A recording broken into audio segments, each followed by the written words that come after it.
In the spring of 1879, steamboats crowded the Mississippi River docks at Vicksburg, Mississippi. But these weren't the usual commercial vessels carrying cotton or supplies. These boats were packed with people, African-American families with everything they owned wrapped in bundles, clutching tickets north, fleeing the only home most of them had ever known. They were called Exodusters. And in the span of just 3 months, more than 6,000 of them would arrive in Kansas, seeking what Reconstruction had promised but failed to deliver: freedom to own land, work for themselves, and live without the constant terror of white violence. This is their story, not a romantic tale of pioneers heading west for adventure. This is a story of desperation, courage, and the brutal choice between staying in a place that wanted you dead or taking a chance on an unknown prairie that might kill you anyway. Between March and May of 1879, the largest black migration in American history up to that point unfolded across the Mississippi River. It wasn't organized by the government. It wasn't led by wealthy philanthropists. It was a grassroots exodus, families selling everything they had, pooling money for steamboat tickets, and heading north with nothing but hope and the rumor that Kansas meant freedom.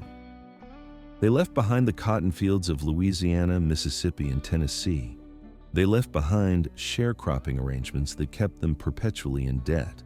They left behind the Ku Klux Klan's midnight raids, the lynchings, the ballot boxes guarded by armed white men who made voting a death sentence.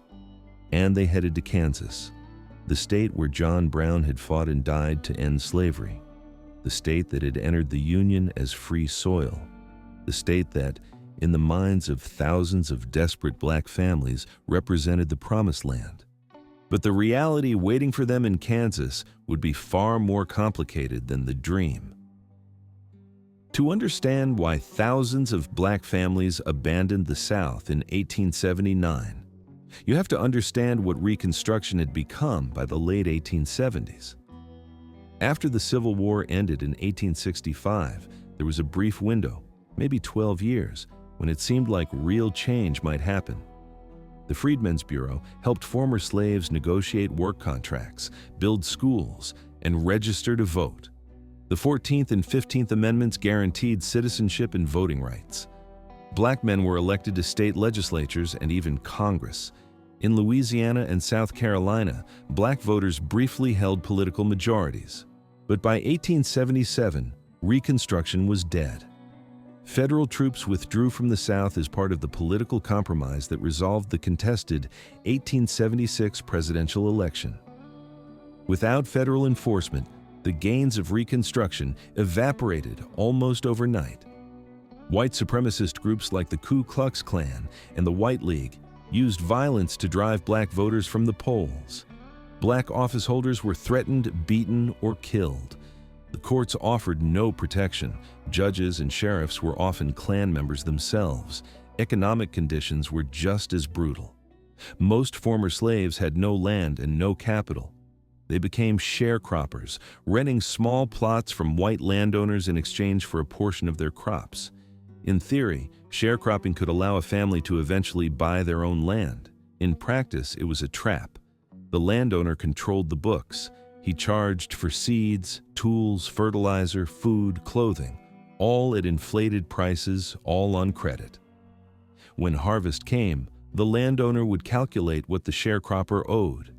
Somehow, the debt always exceeded the value of the crop. Year after year, families fell deeper into debt, legally bound to keep working the same land until the debt was paid, which it never was. And if you tried to leave, if you walked away from the debt, that was a crime.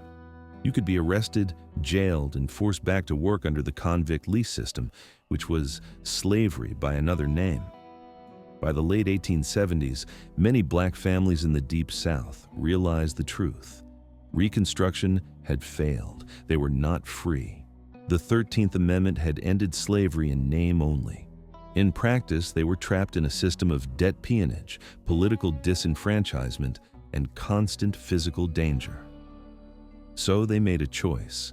they would leave.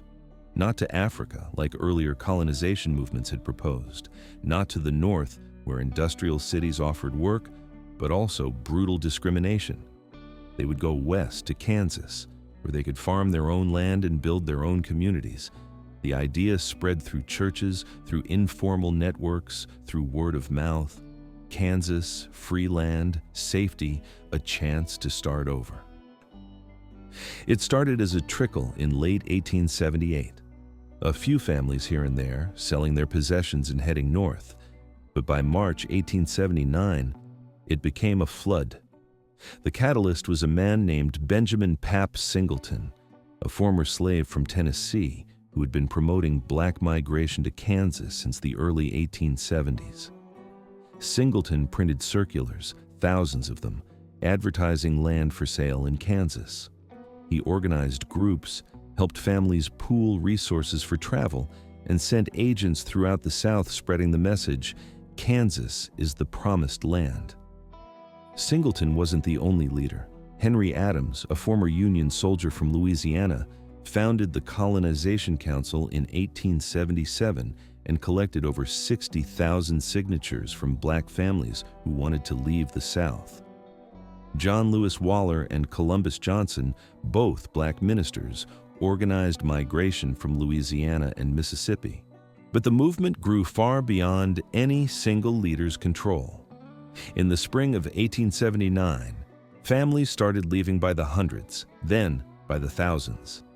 They walked to river ports, Vicksburg, New Orleans, Memphis, and crowded onto northbound steamboats. The boats weren't designed for passengers. They were cargo vessels with decks exposed to the weather.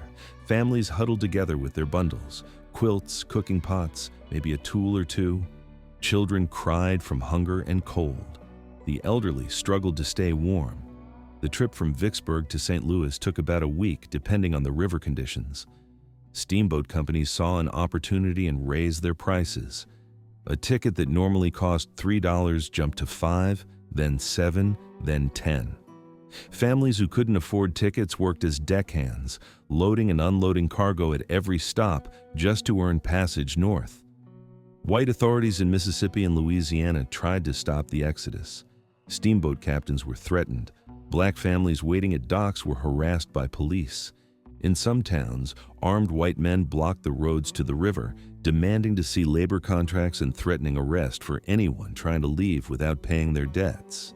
In April 1879, the Mississippi State Legislature even debated a bill to ban steamboats from transporting black immigrants. The bill didn't pass, but the message was clear. The South wanted its labor force to stay put, but the families kept coming. By May, an estimated 6,000 Exodusters had arrived in Kansas. Most landed in the eastern part of the state, Kansas City, Topeka, Wyandotte. They stepped off boats with almost nothing into cities that were completely unprepared for them. Kansas had a population of about 1 million in 1879. Suddenly, thousands of destitute families appeared, needing food, shelter, and work. The state had no infrastructure to handle this influx. Local governments were overwhelmed. White residents were divided, some sympathetic, many hostile, most simply bewildered. Charity organizations scrambled to respond. The Kansas Freedmen's Relief Association was formed almost immediately, led by Kansas Governor John St. John. The association collected donations, set up temporary shelters in abandoned buildings and tents, and tried to help families find work and land. But resources were limited. Winter was coming. The families arriving in spring had a few months to get established before the harsh prairie winter would test their survival. Some families stayed in the cities, finding work as laborers, laundresses, cooks, and domestic workers. But most came for land. That was the promise. Own your own farm, work your own soil, build your own future. The Homestead Act of 1862 was still in effect, offering 160 acres of federal land to anyone who would settle and improve it for 5 years. In theory, this was available to black families. In practice, getting good homestead land required money for filing fees, supplies, livestock, and tools. It required knowledge of where the best land was located. It required connections to navigate the bureaucracy. Many Exodusters had none of those things. They arrived with less than $10 to their names. They didn't know the terrain. They couldn't read the official documents, and white land agents often steered them toward the worst available land: alkaline soil, no water, far from railroads or towns. But some families found good land, and some built communities that would survive for generations. The most famous of these communities was Nicodemus, Kansas, founded in 1877 by a group of black immigrants from Kentucky. By 1879, Nicodemus was a thriving town, the only remaining black pioneer town west of the Mississippi today. The town was named after a legendary slave who, according to folklore, had purchased his own freedom. The founders wanted a name that symbolized self-liberation, and Nicodemus fit perfectly. The original settlers arrived in September 1877, 30 families traveling together from Lexington, Kentucky. They paid $5 per person for homestead claims and began building dugouts, homes carved into the sides of hills with sod roofs and dirt floors. The prairie had almost no trees, so lumber was scarce and expensive. Dugouts were the quickest, cheapest way to get shelter before winter. Living in a dugout meant living underground. The walls were earth, the ceiling was sod, grassroots holding the dirt together. When it rained, water seeped through. Snakes, spiders, and centipedes shared your home. In winter, the dugout was cold and damp. In summer, it was cool but dark. But it was shelter, and it was yours. That mattered. By 1879, Nicodemus had grown significantly. The town had a school, a church, 3 general stores, a post office, a hotel, and a newspaper, the Nicodemus Western Cyclone, edited by a black man named Edward P. McCabe, who would later become the first black state auditor in Kansas. The population swelled to about 700, mostly families who had arrived during the Exoduster migration. They planted crops: wheat, corn, sorghum. They raised livestock. They built frame houses to replace the dugouts. They organized social events, dances, church services. They created a community. It wasn't easy. The climate was harsh: bitterly cold winters, scorching summers, unpredictable rainfall. Grasshoppers could destroy an entire crop in a day. Droughts could wipe out a year's work. Blizzards could trap families inside for weeks. And the prairie itself was unforgiving. The soil was tough, thick prairie grass with roots that had to be broken by heavy plows pulled by strong teams of oxen. Most Exodusters didn't own oxen. They had to borrow or rent equipment, which put them back into debt. Some years, the wheat grew tall and golden. Other years, the crops failed entirely. But even in the hardest years, Nicodemus endured, because the people who lived there had made a choice. They would rather struggle on their own land than live in comfort as someone else's labor. Other black settlements sprang up across Kansas during the Exoduster period. Morton City, founded in 1879 near the Arkansas River. Dunlap, established in 1878 in Morris County. Hodgman, founded in 1879 in Hodgman County. Each community had its own story, its own struggles, its own triumphs. Not all survived. Some collapsed within a few years when crops failed and families moved on. Others were absorbed into larger white-majority towns as railroads bypassed them and economic opportunities dried up. But for a brief moment in the late 1870s and early 1880s, Kansas was dotted with dozens of all-black frontier towns, each one a small declaration of independence, a refusal to accept the terms the South was offering. White Kansans had mixed reactions to the Exoduster influx.